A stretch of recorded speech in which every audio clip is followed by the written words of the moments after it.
গণতন্ত্র কি সংবিধান দিয়ে আদৌ এই দেশে এস্টাবলিশ করা সম্ভব? 53 বছর কি তাই বলে? আমি একটা একটা করে যদি নির্বাচন আপনাদের সামনে ধরে নিই, 73 সাল থেকে আপনি বলেন তো 91 আগ পর্যন্ত যতগুলো পার্লামেন্ট ইলেকশন হয়েছে, কোন পার্লামেন্ট ইলেকশনটা কি হয়েছে? কোন পার্লামেন্ট ইলেকশনটা, যে পার্লামেন্ট ইলেকশনটা আপনি গণতন্ত্র প্রতিষ্ঠা করতে পারছেন? আসেন, এই সংবিধানের আন্ডারে বাকশাল গঠন হয়েছে, সেটা কি গণতন্ত্র? আপনি বললেন যে সংস্কার একটা চলমান প্রক্রিয়া। হ্যাঁ, বাকশাল যদি আপনার কাছে সংস্কার হয়ে থাকে তাহলে সেটা একটা চলমান প্রক্রিয়া। আমার রাশেদ ভাই একটা দলকে প্রতিনিধিত্ব করত, 270 দিন আপনারা সবাই মিলে, আমরা তো জনগণ খালি চেয়ে চেয়ে দেখবো আর হাই হতাশ করবো, এ হচ্ছে আমরা বাংলাদেশের মানুষ। ভাইও সেখানে ছিলেন সেই সময়।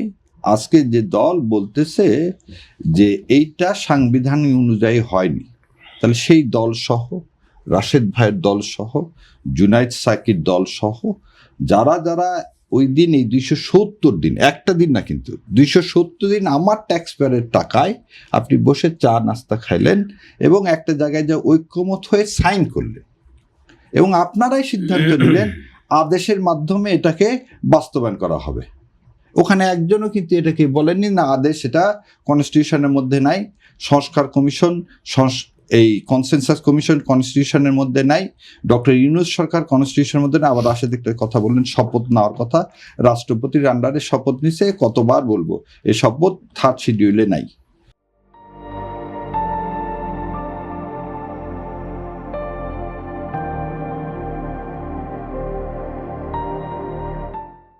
সো আবার রাষ্ট্রপতিকে যখন বললেন যে কোনো দলের কথা না, আমরা কিন্তু সেদিন অভ্যুত্থানটা করছিলাম যাতে আর ফ্যাসিবাদ ফিরে না আসে, সেটা কোনো রকমেরই ফ্যাসিবাদ যাতে না আসে।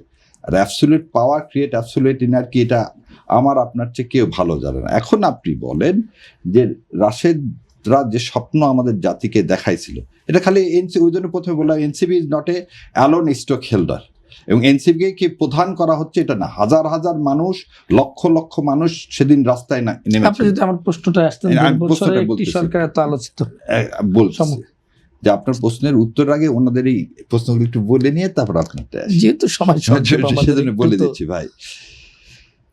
সংস্কার একটা চলমান প্রক্রিয়া, সেই চলমান প্রক্রিয়ায় 270 দিন আপনি পালন করে আপনি এক জায়গায় এসেছেন, আপনি সাইন করছেন, এখন আপনি তা পালন করতে চাচ্ছেন না কেন? কোথায় সাইন করেছে আপনি সেটা জুলাই সনদে? না না ভাই, আপনি আপনার সময় ইন্টারাপ্ট করি না। জুলাই সনদে আপনারা সবাই সাইন করছেন, জুলাই সনদে আপনারা সবাই সাইন করছেন এবং জুলাই সনদ কিভাবে বাস্তবায়ন করা হবে সেটাতেও সাইন করছেন। এবং আপনারা তারই উপর ভিত্তি করে যখন একটা অর্ডার পাস হলো, আপনারা কেউ এটাকে চ্যালেঞ্জ করেননি, বলেননি গণভোটে যাব না। গণভোটের হার পক্ষে আমার রাশেদ পর্যন্ত করছেন, রাশেদ পর্যন্ত গণভোটের হার পক্ষে পর্যন্ত কি করছেন, মানুষের কাছে গেছেন, হা ভোট চেয়েছেন। যদি রাশেদ বলেন না আমি হা ভোটের পক্ষে যাইনি, আমি গণভোটের পক্ষে ছিলাম না, তাহলে আমার কথা আমি পুরাটাই উইথড্র করে নেব। থেকে আজকে কেন হঠাৎ করে বলছেন গণভোট অবৈধ? আজকে কেন বলতেছেন যে না এই গণভোট সংবিধানের বাইরে? আমার মনে হয় যে আপনি মিস্টেক করতেছেন, গণভোট অবৈধ কেউ বলে নাই।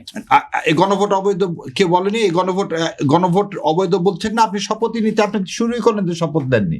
গণভোটের কোন একটু আগে পড়তেছিলাম, আপনি বোধহয় এটা পড়েননি, প্রথম আলোতে বলেন আইনমন্ত্রী নিজে বলছে যে এই গণভোট সংবিধানের মধ্যে নাই, রেফারেন্ডাম। তো এই গণভোট নাই, এই রিট পিটিশনে জাজমেন্ট হলো কবে? জাজমেন্ট হলো হচ্ছে ডেটটা দেখেন, 17/12/2024। এই জাজমেন্টের কি বলে দিচ্ছে? জাজমেন্টে যে রেফারেন্ডাম কি রিইনস্টেট করছে। আচ্ছা, বেগম খালেদা জিয়া 1991 সালে গণভোট আইন করছে, এই আইন আজ পর্যন্ত বাতিল হয়নি।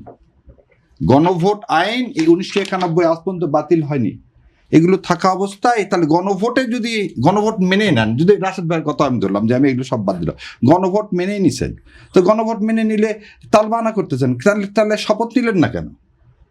আপনার তাহলে কিসে আপনাকে ডিটার করলো যে আপনাকে শপথ নেওয়ার জন্য ডাকলো 2টা, আপনি সেই শপথ নিলেন না? আপনি আজকে কি বলছেন যে আজকে আপনি কি সাংঘাতিক কথা বলছেন? সাংঘাতিক কথা কি? 133টা অর্ডিন্যান্সের মধ্যে 12টা অর্ডিন্যান্স ইনফ্রাকচার্স হয়ে গেছে। সে 12টা অর্ডিন্যান্সের মধ্যে একটা অর্ডিন্যান্স কি? এই আদেশ, কোন আদেশটা?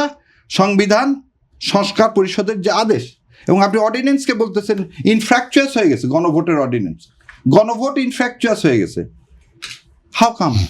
সেই জন্য বললাম গণতন্ত্র প্রতিষ্ঠার যে সংগ্রাম, সেই সংগ্রাম অব্যাহত আছে, কিন্তু গণতন্ত্রের জন্য আমরা খালি এবারে কিন্তু হয়নি, এবারে হয়েছে ভারতীয় আধিপত্য। এবার যদি আপনি আমার প্রশ্নের উত্তরটা একটু দেন, বলেন। সেটি হচ্ছে 1.5 বছরের একটি সরকার এত সমালোচিত হওয়ার পেছনের মূল কারণগুলো কি ছিল? দুর্নীতির অভিযোগ কতটা প্রমাণিত, আর কতটা রাজনৈতিক প্রতিপক্ষের প্রচারণা উপদেষ্টাদের বিরুদ্ধে?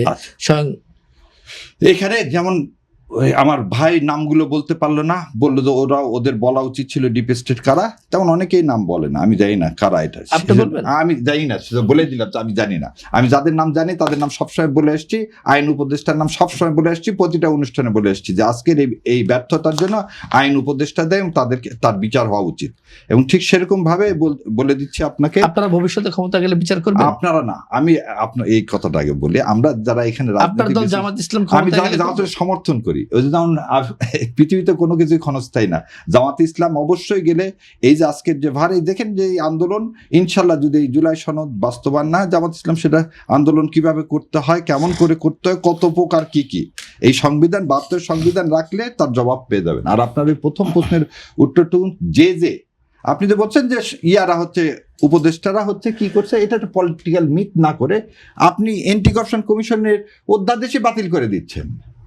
আপনি জোর করে কি করলেন, অ্যান্টি কারাপশন কমিশনের চেয়ারম্যানকে সরাই দিলেন, তার মানে কি ক্ষমতা তো কুক্ষিগত করে ফেলে দিচ্ছেন আপনি। তা আপনার ভূতের মুখে রাম নাম মানায় না। আপনি সমস্ত এই যে বললেন এক ভাই যে সব জায়গায় নাকি জামাত ইসলাম করছে, কি করছে, দলায়ন করছে, ব্যাংক থেকে শুরু করে, আমি জানি না ভাই, কারণ এখন পর্যন্ত কেউ খালি মুখে বলে যায় কিন্তু নামগুলো বলতে পারে না। কেন ইসলামী ব্যাংকে যা ছিল যে গভর্নর, তাকেও সরাই দিয়ে আবার নতুন গভর্নর দিছে, এবং বাংলাদেশ ব্যাংক গভর্নর কে সেটা আমার আপনার চেয়ে সবাই জানে।